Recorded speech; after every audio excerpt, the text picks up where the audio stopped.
Hey there, Tony Amato, and I'm down in Coos Bay. We're going to be fishing the Isthmus Slough, and I'm here with professional guide Chris Hargate and his son Gabe here. And I'm also with this guy that you guys might be familiar with, Don, new with Hatchery Wild Coexist. We're going to have a great day. We got a couple more people coming, and I'll get back to you in a few minutes once we get out on the river, or the bay, I should say.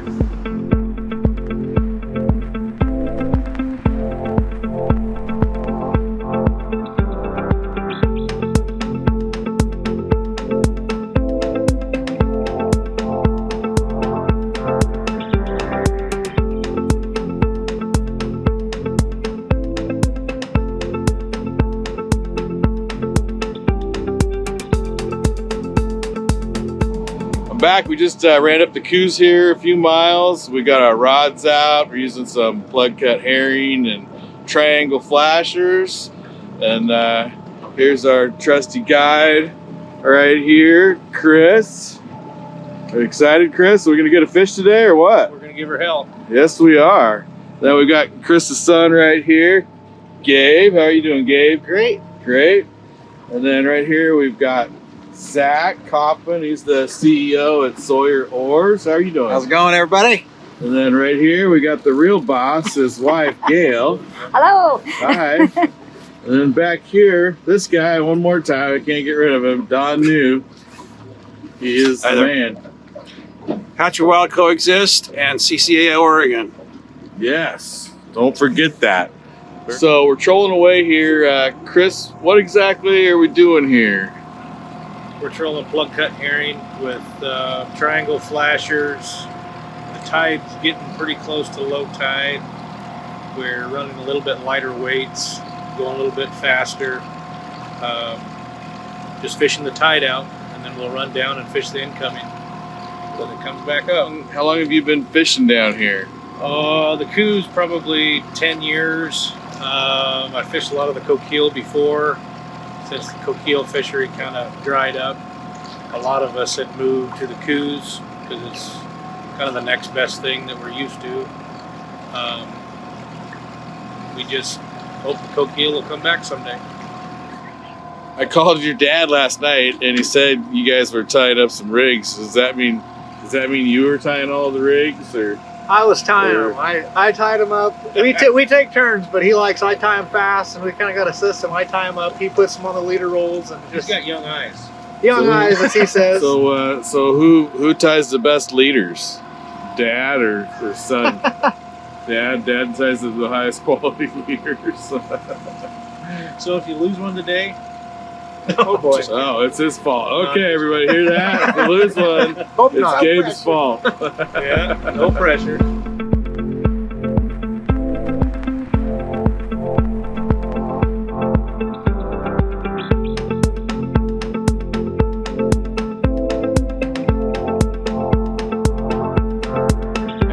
All right, we just got our first fish. It looked like a slackline biter. Just very soft, easy bite. How exciting. Are you excited? Whoa. Does it feel like a big fish? You feel like you got a big fish there? I don't know. I'm not sure. We'll find out here. No. I don't think it's a sculpin. Oh, there. Don, can you grab his rod, Tony's rod out of there, please? Oh, it's running. It's running. Now we're running. Tony, It's running. stays on that side. Yeah, it was like. It's coming. It's coming in. Perfect. Oh, under the boat. That looked like it had spots. Oh, Oh, beauty. Nice! nice. Woohoo! Yeah. Nice, beautiful. Good job, Gail. Is that your first salmon? Is that your first salmon? Yeah. Okay, Yeah? pull some line out. Pull some line out. Sorry, I went the wrong way. All right, high five. Woohoo! Woo. Yeah, I was like, I looked at that. That ain't the bottom. That's what I was trying to say. Put it back in the rod holder, and it came back. Looks like somebody's gonna be eating dinner tonight, huh? Oh, it's So that's why I was like, put it back, put it back, put it back. Following her for 100 yards. Yeah. All right. Boy, and that was just a super light bite. Yeah. You know, what I we mean? almost 'Cause I didn't thought learn to that the jump line was on dragging on the bottom, but then it just took it. Yeah, and when it turned and saw that boat. Don was just talking about his good luck charms here, and it looks like it might have worked out for Gail. So what do you got there, Don? So for the last couple of years, I have carried a little shaker jar of my father's ashes. We fished together on 11 rivers, 2 lakes, and 2 oceans, and 2 oceans. And I've put these ashes on every one of them in the last 2.5 years.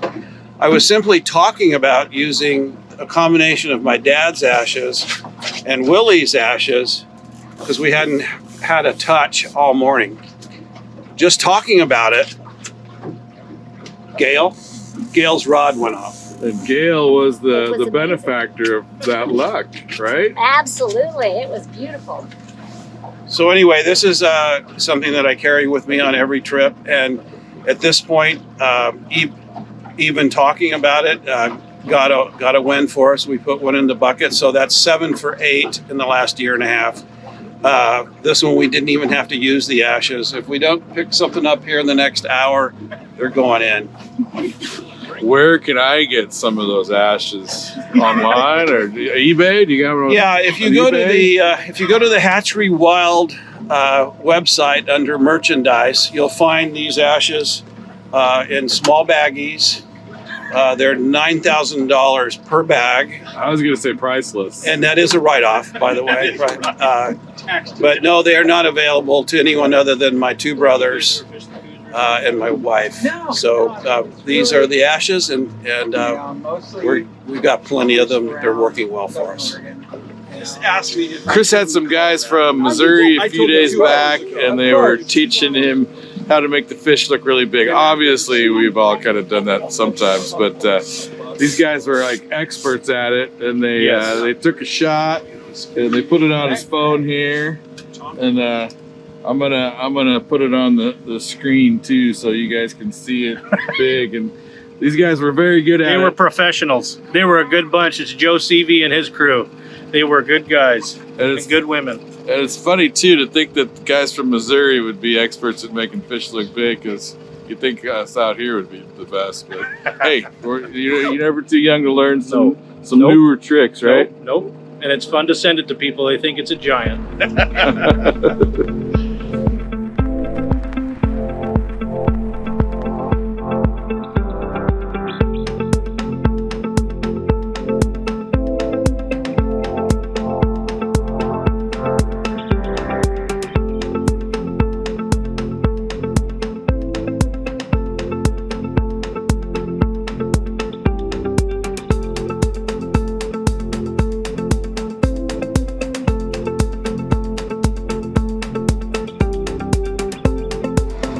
So we just picked up and we headed down here towards the bay from the upper Coos.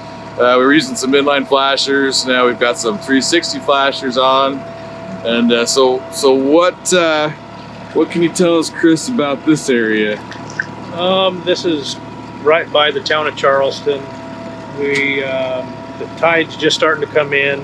We're down here fishing short bus, this 11-inch Super Series with spinners, and trying to find and get some coho that are coming in, see if we can get them on this incoming tide.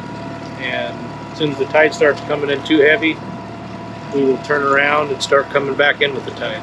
Right now we're just holding into the tide.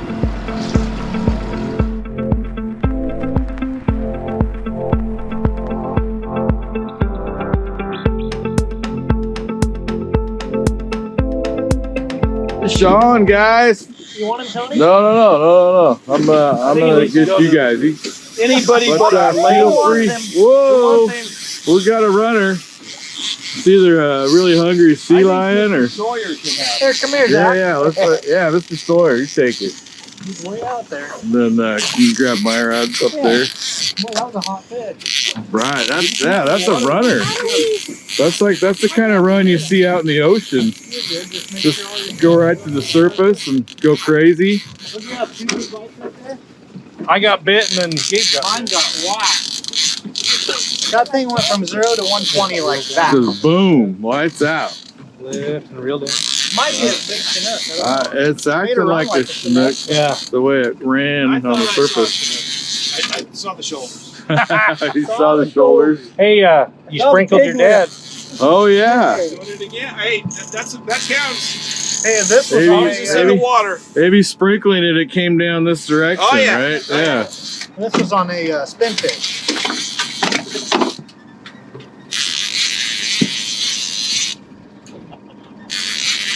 Wow, what a great day. Yeah, woohoo!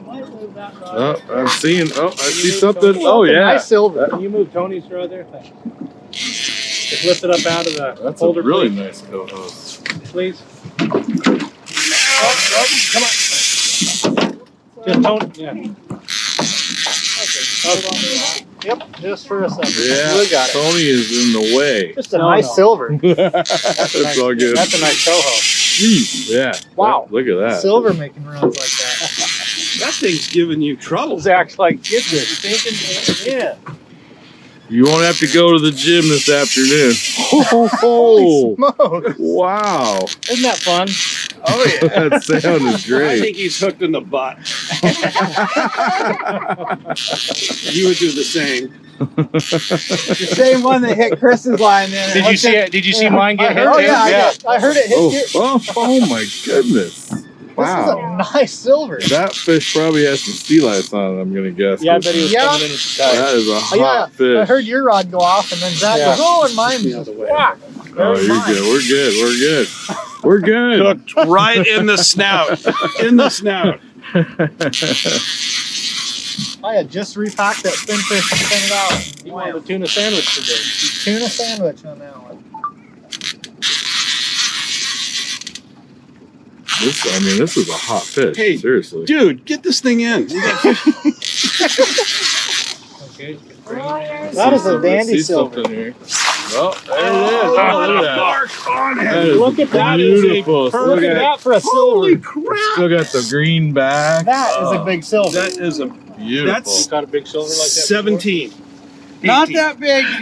Well, I'm maybe That is a- close. Mr. When we, Higginbotham would love that some of Yeah. spin fish. Hey, good job, Zach, right here.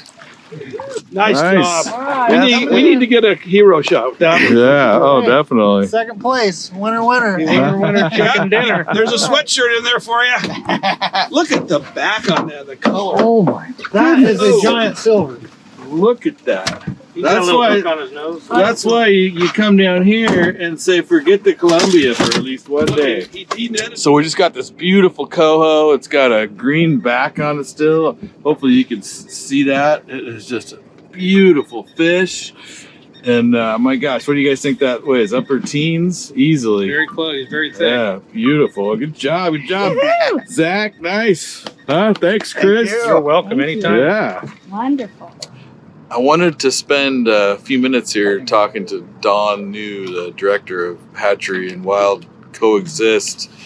You know, I grew up in the Portland area as a child and adult, and I've seen firsthand and I hate to say it, destruction by humans taking away habitat. Back in the 70s, a lot of developers were picking up inexpensive lowlands and channeling them into ditches. I mean, it sounds terrible, but it's the truth. And it's hard to go back from that. You know, once the developments have been put in and the water's been channeled, I know that, from today and moving forward, there's a lot more involved with permits and protecting habitat. I've spent some time around town. They've done some restoration work at some of the parks in town, on some of the creeks, and I got to give kudos to the state for restoring some of these natural areas.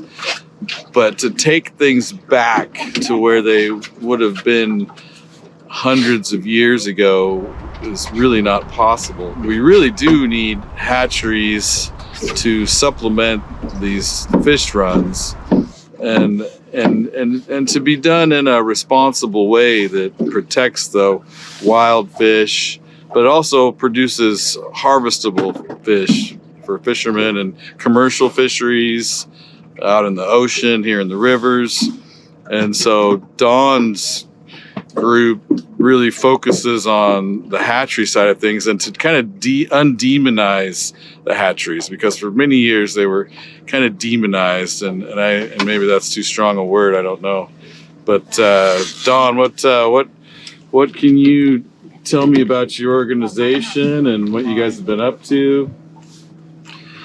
Well, the genesis of Hatchery Wild Coexist goes back to about 3 years ago when Jack Smith and Dave Champ asked me to be involved in a new group. We didn't have a name. We just knew that that the whole Hatchery Wild debate had raged on, and that a couple of different groups had tried to mitigate the anti-hatchery folks and their narrative, and they had kind of petered out for a number of reasons. And so we started this determined to maintain momentum, build momentum, and essentially help save wild fish by having hatchery fish and strong modernized hatcheries and supporting the hatchery efforts in both Washington and Oregon specifically. So we did that by asking businesses to endorse us. No charge. We just asked large retailers, small mom and pop shops, pro guides, and organizations to endorse us. And that gave us, within a first year, gave us pretty much instant credibility, because people like Fisherman's Marine and Sport Co. and Stevens and Three Rivers, all these companies in Oregon and Washington said, yes, we believe that hatcheries are a good thing, that we've made mistakes in the past, and we want to change that through a narrative that supports the whole hatchery idea. So within 2 years, we had 260 businesses that had joined us. We, at this point, have 12,000 followers on Instagram and Facebook. As a reminder, we're a 501c3 nonprofit, emphasis on nonprofit, volunteer organization. So we are running this thing on the basis of generous people that come along, and businesses and organizations, and say, we support what you're doing. So what do we do with any monies that come in?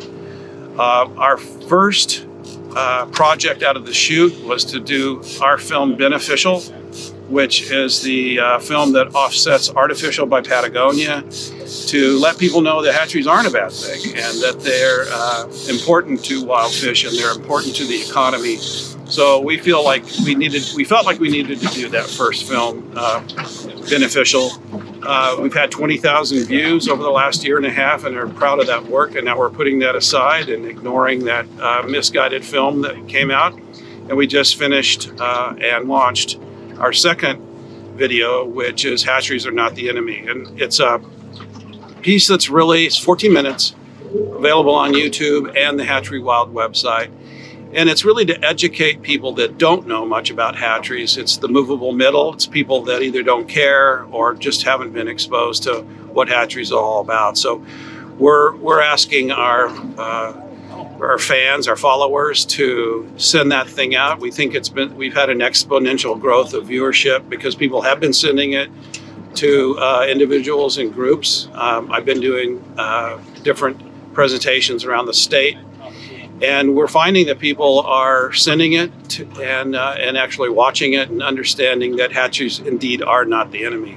So we feel very good about that. Our third big project, and it's taken us 2 years to achieve this, is we raised $30,000 to engage Highland Economic LLC in Portland to do an economic impact study, chunk of research, actually 80 pages of research.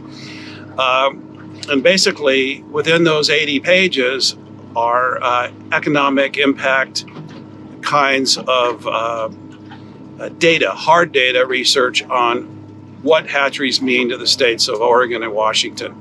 So now when something like the Rock Creek issue comes up on the North Umpqua with a program that was ended, summer steelhead program that was ended and then came up from the ashes after 2 weeks to go back online, That particular commission vote ended up being reversed by an injunction, by a lot of letters to Salem, and also the tribes got involved with that issue. But we would have been able, if we'd had our study done by then, to show what the economic impact of eliminating a summer steelhead run would have been on that watershed. We can go to that now and talk economics. We believe as a group that economics are number one in terms of our policymakers understanding what hatcheries mean to the state. The numbers are pretty staggering. People don't realize this, and we are going to get these in front of as many politicians and lawmakers as we can, as well as people that are funding us and helping us with this messaging. Within about 60 days, we're going to come out with at least 6 or 8 counties where there's information parsed from this big document for counties, for example, Coos County. What if there's an issue that comes up? Well, you'll be able to go to that section, that small section of the research document, and talk in terms of how much people spend when visitors go to a hatchery. No one knew that before. Now we know it as an aggregate. We know how much people spend at hatcheries, what those fish mean to the economy in the area, and that's important information. The other part is politicians need to understand that sport fishers vote in huge numbers, large percentage, more than some other groups, and that's important. So if we can come at the lawmakers, policymakers with economic data, as well as the fact that there are a lot of us and we vote, then maybe we can have an impact on some of the decisions that get made at the commission level and impact the department with some of their decision making. Don is taking it up a notch right here. He is going to go on with some ashes. And this is your dad here, right? HD. All right, so here we go. I know it's gonna happen. Yesterday, I had the privilege of visiting Zac at their factory in Talent, Oregon. It's a beautiful day, nice and sunny. But he kind of led me through how the oars are assembled. And they start off as just raw blocks of wood on a pallet. They run them through a really high-end digital planer. And then from there, they go to the gluing station where they build the laminate. They stagger it and then glue it all together as a laminate. And then from there, it's taken over to a massive, my gosh, what's the machine called? Zac, help me out here. Clamp carrier. The clamp carrier, and it's clamped down for at least overnight. And then the finished pieces are cut and then put on a huge lathe where they spin it up and do the initial shape of the shaft itself. And then once that's done, they glue on the 2 paddle sides. And then once that sits and solidifies, they run it through a planer to start shaping the paddle shape itself. Now, I'm probably leaving a few things out here, and so I'm gonna let Zac fill us in on the rest of it. Absolutely. So, we were able to get a little bit of a glimpse of the manufacturing that goes on in the process of every oar being made. And so the main process that we got was kind of coming in from rough and getting shaped into an oar-like object. And then what we didn't really get a chance to partake with is the several hours of hand sanding and shaping that happens, where literally every oar is at the horizontal sander for long periods of time to get its actual profile. And then when it's in that wood phase, it also has to get the blade protected, and that happens with a tough edge process. So every oar goes to the tough edge. That has to cure, sits overnight, goes back to sanding again. Then what that usually has the oar leave the woodworking area, goes up into the composites area, gets an overwrap of either carbon or Dyno X material, and then back to sanding again. It has to get sanded, and then it really takes a profile of an actual oar blade.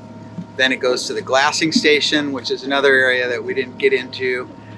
Then from there, glassing to tipping again and into the varnish, which is where we do have, you got to film a little bit of the varnishing, then finishes out with rope wrap and into final assembly. So what many folks don't realize is that one square top oar takes about 3 weeks of production from coming in the back as raw wood to going out the front door in a finished oar. I'm here at Sawyer Paddles and Oars with Zac Kauffman, the CEO. They've been in business, I believe, for over 50 years, and they've been advertising with us. We just did a recent article in the magazine, just I believe was the previous issue.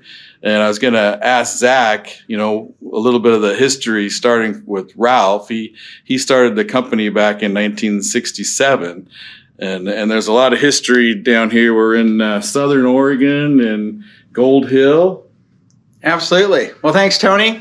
This is our location, which is Sawyer Station, and this is our headquarters for everything Sawyer. This is our showroom, so to speak. And then the factory is over in Talent, which is about 20 miles away. So really, Southern Oregon is where Sawyer has been for the last 55 years.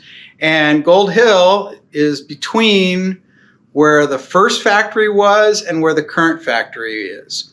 So the Sawyer Paddles and Oars factory have only been in 2 locations, one in Rogue River. It started in 1967, like Tony mentioned, and in Talent, Oregon, right now is where we currently are and where we've been since the late 80s, early 90s. Zac is going to take us through the multiple products. I think these are all just the drift boat oars along this back wall. So right here we are in the carbon square top line. Carbon square top is a very popular square top. It's a complete lamination of solid wood from the tip of the handle through the tip of the blade, and then it blends with all the carbon fiber overwrap and then layers of fiberglass and carbon fiber on the blade. So in turn, all of the square tops have that same core, and then as they move through the process, they actually get different flavors, which are really different flex and different blade profiles. So this is the stiffest square top we make, is the carbon square top. And then as we move down the line, we actually get a little softer flex in the actual Dyno X version. So these here are the Dyno X. You can see on the shaft, it's actually just an X-weave fiberglass.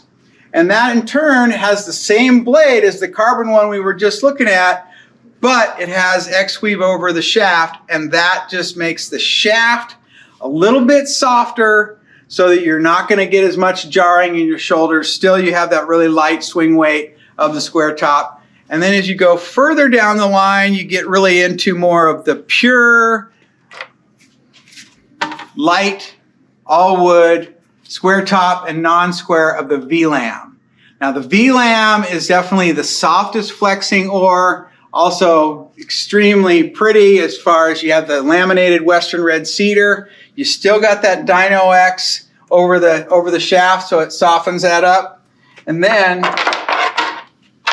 pretty much you come down into the same laminate in the square. And all square tops are a completely balanced oar. They are not counterbalanced oar. So the square tops pretty much have extra mass above the rowing fulcrum, diminished shaft dimensions, and then the laminated lightweight blade. So by putting all those together, you actually have extremely light swing weight without any added extra weight, and it's 100% floatable. So if it was a counterbalance and you put weight in here, it wouldn't necessarily float. But all square tops are solid wood from the tip of the handle to the tip of the blade, and they float. So the the light swing weight from the square top kind of came from the sense that we were building all wood oars, and sometimes people would crack the shaft, and we had to figure out a way to fix that. So we started doing overwraps over the wood. And then the square on the oar is not anything new. It's just something that we put into mainstream. And so the whole idea of just looking at the oar by the swing weight itself, by design, lightweight blade, diminished shaft, extra mass above the rowing fulcrum, in turn gives you extremely light swing weight. And then it's just a matter of working with the flex and working with the profiles. We've had several guides come to us over the years, and guides will come to us and say, hey, you know, I've been looking at square tops, but they're a lot of money, and I've got shoulder issues, I got elbow issues, and, you know, will the square top help us out? We give them the whole rundown of swing weight and exactly how the oar works. And then they finally go, okay, I think I'm going to get some square tops. They dive into them. And then you fast forward a year later, see that same person at a show, and every time they tell us the same thing. By getting a lighter swing weight, or in turn, the square top puts more days in their week, more hours in their day, and more years that they can continue to guide on the river. And that's definitely the guide model choice. And all square tops basically came from the Sawyer Light. The Sawyer Light is the very, very first oar that Ralph made when he was convinced to make oars by the founder of Willie Drift Boats. And the Sawyer Light has changed a little bit over the years, but the laminations of the Sawyer Light and the all-wood oar is the foundation and the core of every square top we make. So really the Sawyer Light has 55 years of going strong, and maybe 52 years, because it took a little while to convince Ralph that he needed to build oars. But the core of a Sawyer Light is the same as every square top that we sell today.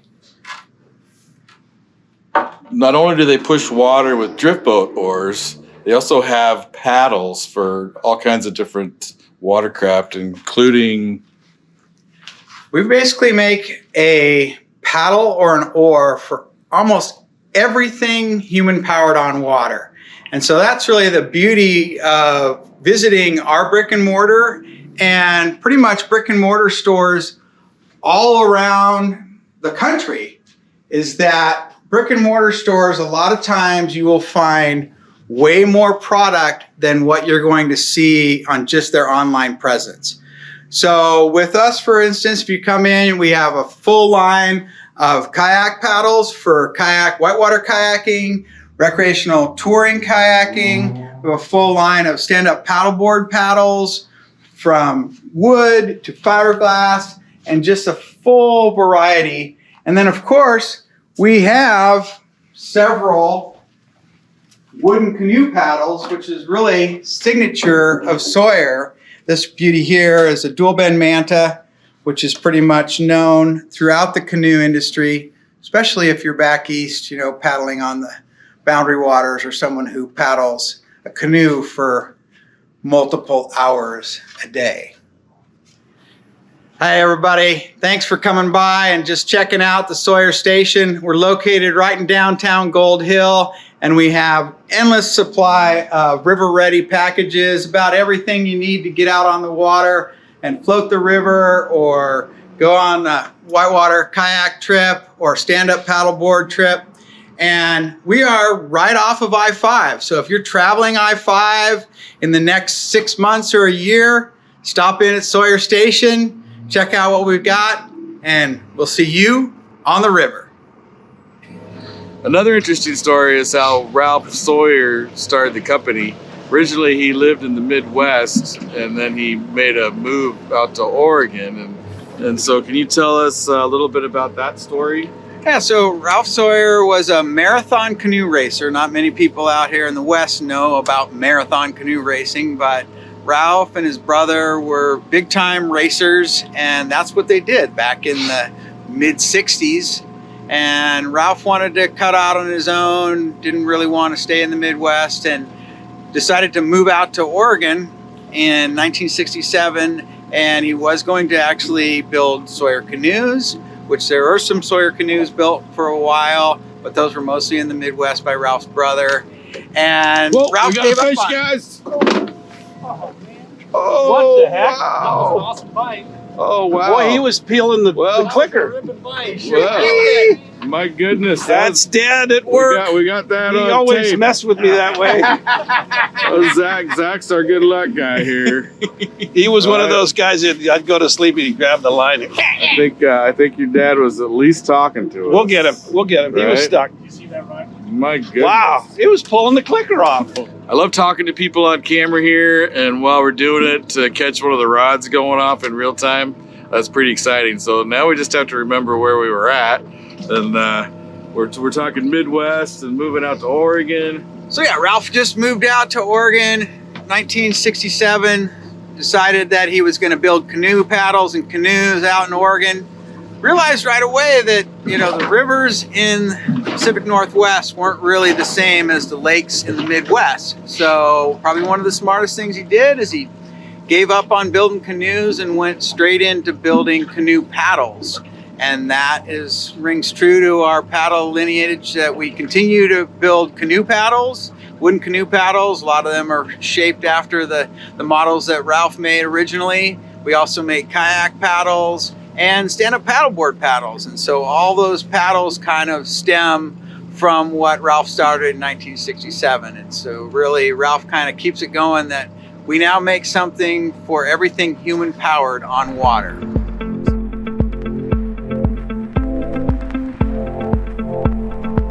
Just 'cause sometimes they just slam them so hard. Yeah.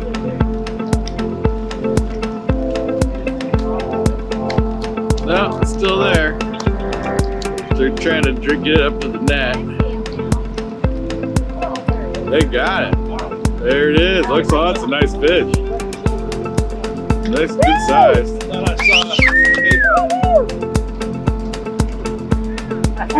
Right, we got another fish from the middle of the boat. What the heck? Looks like, I think we might want to stick around here a little bit. What do you think? oh, I definitely think so. Boy, Zach, we're not gonna let you bring your wife again. That's for sure. I was gonna warn you. That's for sure. Let them learn it the I first time. want Oh, Here, it's let me still pull there. my tag out for you. to know. Oh, yeah. Hey, Dawn, would you move Tony's rod again? You can see him out there. I might have him by the tail. No. It's probably a 50-pound false Chinook. Yeah, I can see him. Mary, Can you see him? Yeah, he was moving a second ago. Came up to You got this. Just don't let it pull you in, okay? Keep those feet on the floor. the top. Okay, I won't get drawn. It's still there? I think so. Oh, Yeah, I saw it shake. Oh, Tony, getting closer. We're gonna have to move that rod. Yeah, please. You Can got you it, get Roger, that rod, guys. please? Might already be in it. Yep. Oh, snap. Oh, uh-oh. Okay, everybody work together. Yeah, just,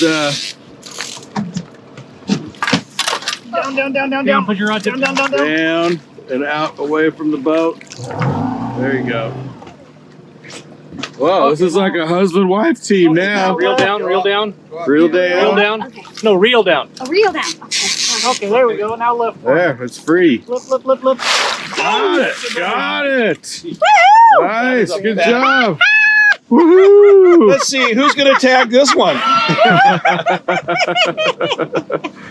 Oh my We goodness. got a coho or Chinook? Like a big old silver to me. Coho? hen. Got lots of spots. It's kind of different looking. Real, almost a purple stripe on it.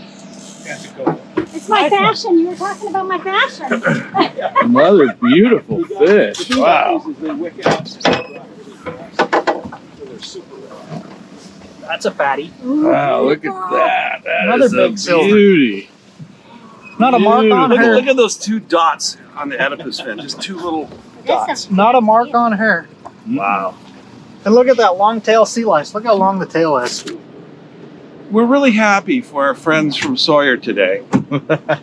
None of us have touched a fish yet, but they have I'll 3. pass you it. I'll pass it to you next time. There you go. What was that your first? Just a little. Let's Yes! see that beauty here. Woohoo! Nice. You Good need job. no arm extension. That's great. Can you grab them by the tail and put them up? There you go. There Come on, we go. poser. Nice. Oh, Good yeah. job. Oh yeah. That is job. great. Actually, I think your wife's gonna want to go fishing with you all the time. Yeah. Here, let's get Oh, a I picture of you love and it. Zach. She's always up for going fishing. Always. Want to get a picture of you guys?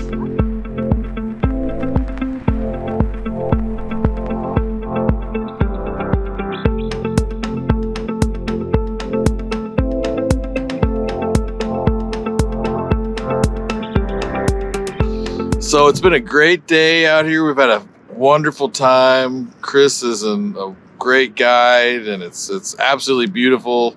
The sun's been poking out. I think we got 3 fish to the boat today. Had a couple, 2, maybe 3 takedowns. And Don, he definitely lost one. It's his fault completely. I think I got it on camera, but he wasn't even looking, something like that. Anyway, so Chris, Yes, sir. you're down here in Coos Bay. Yes, sir. How much longer are you down? I'll be down here probably until the middle part of October. That's usually when it starts kind of dying down a little bit. And then you probably take a little break. November after elk that. hunting, and then December we start getting ready for geared up for winter steelhead. All right, and which rivers do you like to fish? We fish the North Umpqua, the South Umpqua, the Main Umpqua, the South Fork of the Coquille, pretty much all over the Umpqua drainage. All right, so there's no better time than the present to get a hold of this guy, because if you don't, he might get booked up and you might have to wait a whole nother year to go fishing with him. So I would highly recommend giving Chris a call, coming out here. Heck, call him tonight. Or call my son. Oh yeah. Oh yeah, get your son. Or you can call Gabe, aka Goop.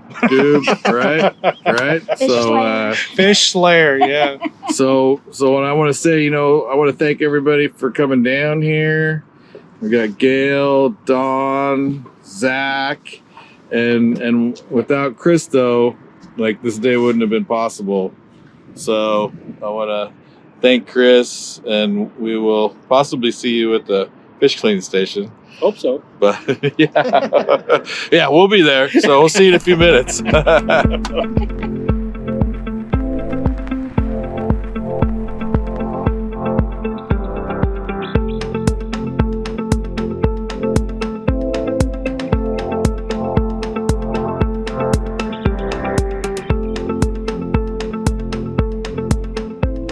It's like, what did you call that? Like a pot of gold or silver? Probably a pot of silver. So, yeah, exactly.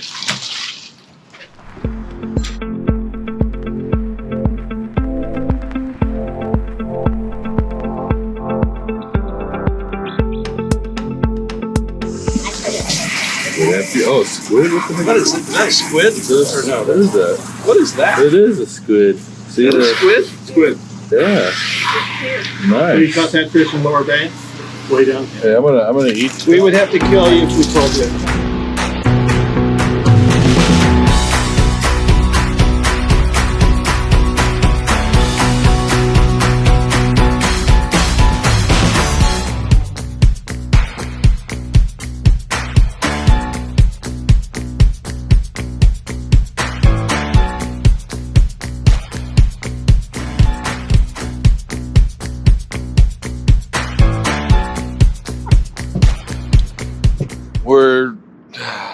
I just can't say so. What's my motivation? What's my motivation? It's Continue been to fish another day. Good job. See, I need somebody like that.